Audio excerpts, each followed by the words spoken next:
kabilis o ano ba yung time o yung oras paano tayo nagiging banal?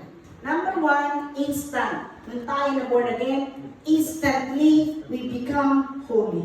1 Corinthians 6:11. And such were some of you, but you were washed, past tense, washed. But you were sanctified, past tense uli yan.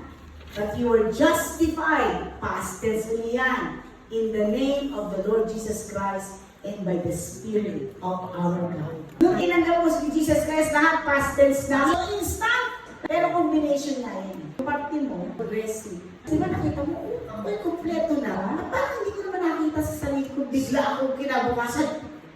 Banal na. Because it's a combination. 1:22. But be doers of the word and not hearers only, deceiving yourselves.